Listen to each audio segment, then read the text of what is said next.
दोस्तों ग्रेट खली के WWE में पहले मैच से आखिरी मैच के सफर तक के बारे में आज इस वीडियो में बात करने वाले हैं कि कैसे उनका सफर रहा है WWE में। दोस्तों इस कहानी की शुरुआत ग्रेट खली के WWE में डेब्यू से होता है। दोस्तों WWE हिस्ट्री के मोस्ट शॉकिंग डेब्यू में से एक डेब्यू ग्रेट खली का रहा है, क्योंकि उन्होंने अपना डेब्यू ही अंडरटेकर के खिलाफ किया था।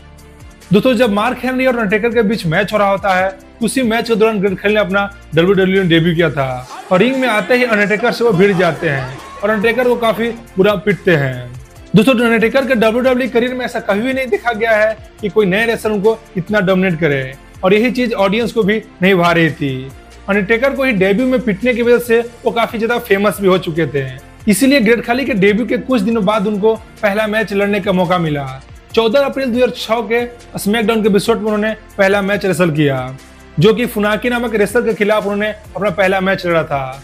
दोस्तों फुनाकी जब रिंग में आता है तो ग्रेट खली से काफी डरता है और इसी चीज का ग्रेट खली फायदा उठाते हैं, उसको आसानी से पीटते हैं और उस मैच में जीत जाते हैं। उसके बाद रे मिस्ट्रू के साथ उनका मुकाबला हुआ था एक स्कॉच मैच में, लेकिन ग्रेट खली के सामने रे मिस्ट्रू भी नहीं टिक पाते हैं, उनको भी आसानी से उठा उठा कर पटकते हैं और काफी इजी वे में हरा देते हैं।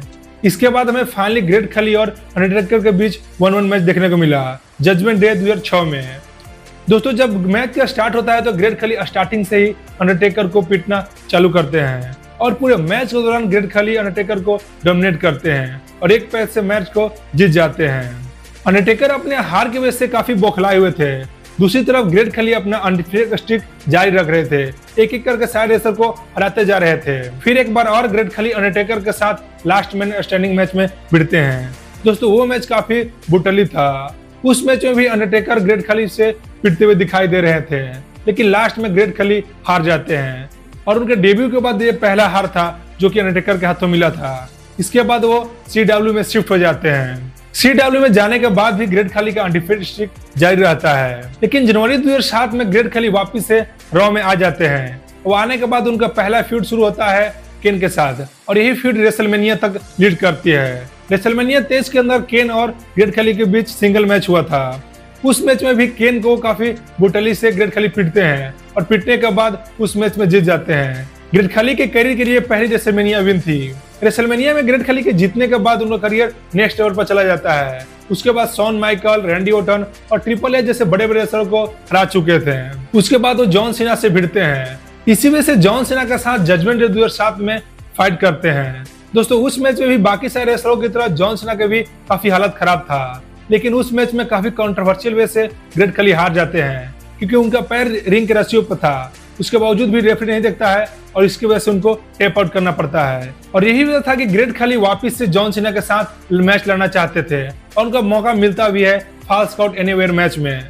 दोस्तों उस मैच में ग्रेट खली को पहली बार हार का सामना करना पड़ता है, क्योंकि मौका देकर जॉन सीना ग्रेट खली को क्रेन के ऊपर से फेंक देते हैं। जॉन सीना ऐसे पहले रेसलर हुए जो ग्रेट खली को पिन करके हराए थे, लेकिन उससे कुछ दिन बाद ग्रेट खली स्मैकडाउन में चले जाते हैं। स्मैकडाउन में वर्ल्ड टाइटल के लिए बैटल रॉयल मैच हो रहा होता है। 20 मैन बैटल रॉयल मैच में ग्रेट खली केन और बटिस्टा को एलिमिनेट करके पहली बार वर्ल्ड चैंपियन बन जाते हैं और ग्रेट खली पहले ऐसे इंडियन रेसलर हुए जो WWE में वर्ल्ड चैंपियन बने हो। केन और बटिस्टा को एलिमिनेट करने की वजह से ये दोनों रेसलर ग्रेट खली के पीछे पड़ जाते हैं। इसी वजह से ग्रेट खली को इन दोनों रेसलरों के खिलाफ अपना टाइटल को डिफेंड करना पड़ता है और सक्सेसफुली वापिस से ग्रेट खली केन और बटिस्टा को हरा देते हैं। लेकिन बटिस्टा कहाँ मानने वाले थे, फिर उनको एक बार और सिंगल मैच में फाइट करने का मौका मिलता है और उसी मैच में ग्रेट खली अपना पहला टाइटल सिर्फ 61 दिनों में हार जाते हैं। और हारने के कुछ दिन बाद वापिस से पंजाबी प्रिजन मैच होता है। उस मैच में ग्रेट खली को फिर से बटिस्टा के साथ फाइट करने का मौका मिलता है, लेकिन ग्रेट खली काफी स्लो मूवमेंट करते हैं, इसी वजह से ग्रेट खली उस मैच भी हार जाते हैं। उस मैच में हारने के बाद ग्रेट खली को अब एवरेज बुकिंग मिल रही थी। वो उतना पहले की जैसा डोमिनेटिंग रेसलर नहीं रह गए थे, लेकिन इसके बावजूद भी ट्रिपल एच के साथ उनको WWE टाइटल जीतने का मौका भी मिला था। लेकिन समर स्लैम में भी ग्रेट खली ट्रिपल एच के हाथों हार जाते हैं। उसके बाद ग्रेट खली अपना फनी कैरेक्टर को लाते हैं, जहां उनको किस कैम करना होता है। ग्रेट खली डायरेक्ट पंजाबी नाइटमेयर से पंजाबी प्ले बॉय बन जाते हैं। ऑडियंस में से किसी एक को बुलाकर वो किस करते हैं और यही वजह से ग्रेट खली का कैरेक्टर काफी फनी हो गया था और WWE ऑडियंस ने उनको सीरियसली लेना छोड़ दिया था। लेकिन फिर उनके कहानी में ट्विस्ट जब आता है जब जिंदल महल आते हैं। दोस्तों जिंदल महल आने के बाद बोलते हैं तुम अपने मैनेजर के कारण काफी टाइम से मैच हारे जा रहे हो, इसीलिए इसको टीम से बाहर निकालो। तो ग्रेट खली बोलते हैं कि मैं इसको बाहर अपनी टीम से नहीं निकाल सकता हूँ, ये मेरा मैनेजर है। तो ग्रेट खली से जिंदल महल बोलते हैं कि अगर तुम अपने मैनेजर को अपने यहाँ से नहीं भगाते हो, मैं तुम्हारी बहन को डिवोर्स दे दूंगा। दोस्तों आप लोग बता दूंगा, ग्रेट खली के रियल लाइफ में उनके बहन की शादी जिंदल महल से हुआ है और इसी वजह से उनके अपने मैनेजर के ऊपर टर्न हो जाते हैं। टर्न होने के बाद जिंदल महल का एक बॉडीगार्ड बनकर आ जाते हैं। उनके बीच अच्छा से बन नहीं रहा था, इसी वजह से उनके बीच एक सिंगल मैच होता है। उस मैच में ग्रेट खली जीत जाते हैं, लेकिन उसके बाद फिर ग्रेट खली का फनी कैरेक्टर आ जाता है और अब की बार हॉर्न सोगोल और नटालिया भी उनका साथ दे रही थी। ये वो समय था जब ग्रेट खली अपने करियर के एंडिंग पॉइंट पर थे। ग्रेट खली का WWE कॉन्ट्रैक्ट 13 नवंबर 2014 को खत्म होने वाला था। इसके 2 हफ्ता पहले ग्रेट खली ने अपने आखिरी मैच रूसेव के साथ लड़ा था, लेकिन रूसेव के साथ लड़ने के बावजूद भी वो अपने आखिरी मैच में भी हार गए थे, वो भी टैप आउट से।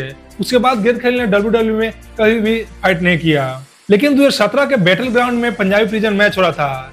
जिंदल महल ने अपने WWE टाइटल को रैंडी ऑर्टन के खिलाफ डिफेंड कर रहे होते हैं, लेकिन आउट ऑफ नोवेयर ग्रेट खली ने अपना WWE में रिटर्न किया और जिंदल महल को टाइटल हारने से बचाते हैं। उसके बाद साल 2018 के ग्रेटेस्ट रॉयल नंबर में 45 नंबर पर एंट्री किया था। एंट्री करने के बाद बॉबी लैशली और ब्रॉन स्ट्रोमैन को भी उन्होंने डोमिनेट किया, लेकिन मात्र 1 मिनट के अंदर ही बॉबी लैशली और ब्रॉन स्ट्रोमैन दोनों ने ग्रेट खली को एलिमिनेट कर दिया। फिर उसके बाद ग्रेट खली WWE में कभी भी नहीं दिखाई दिए, ना ही एक मैच लड़ते हुए, ना ही एक सिंगल अपीयरेंस करते हुए।